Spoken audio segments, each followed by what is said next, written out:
ที่ไรอกจากใจด้วยความยินดี ที่ได้เห็นจะมีความสุขคอยก็ส่งใจ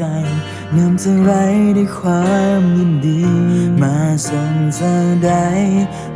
เท่านี้ก็ดีเท่าใด มาส่งเจ้าก็ถึงเส้นชัย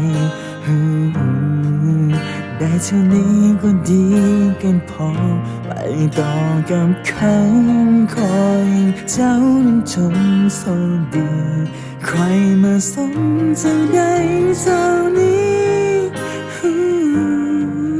ขอให้เขาใจดีกับเจ้าขอให้เธอโชคดีให้เขาใจดีกับเจ้าให้เขานั้นหักเจ้าเหมือนที่คอยนั้นเคยทำยินดีนั้นเด้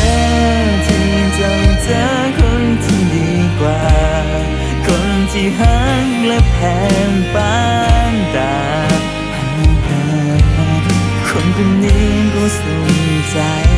ยินดีนั้นเด้อที่เจ้านั้นได้เจอแฟนใหม่คนที่หักและคอยเอาใจน้ำตาไหลในความยินดีนำเขาที่ได้เจ้าหมดตัวทั้งใจคอยคนนี้คนอิจฉาได้ที่ได้ใจเท่านั้นไปของยินดีนำเด้อที่เจ้านั้นได้เจอคนดีคอยมาส่งเจ้าได้เท่านี้ขอโชคดีที่ครั้งหนึ่งเคยเห็นทางฝัน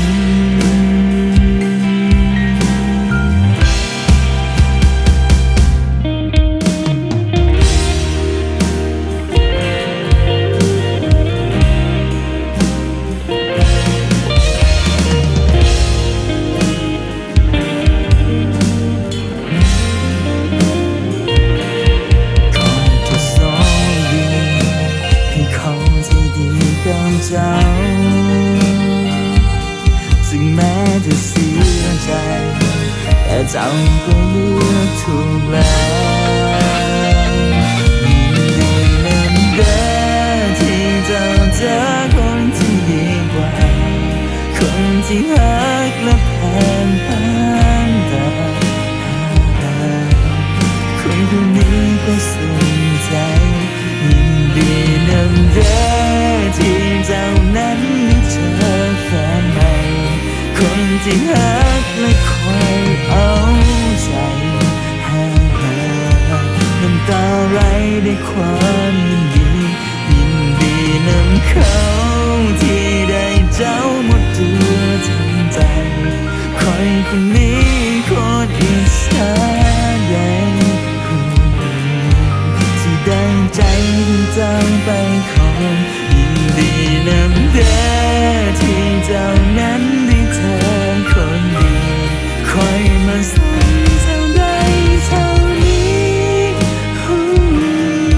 ขอโชคดีที่ครั้งหนึ่งเคยเห็นทางฝันยินดีนำเด้อที่เจ้าเจอคนที่ดีกว่าคนที่หักและแพงปานตาคนคนนี้ก็สุขใจยินดีนำเด้อที่เจ้านั้นได้เจอแฟนใหม่คนที่หักและคอยเอาใจนั่นจะไรในความ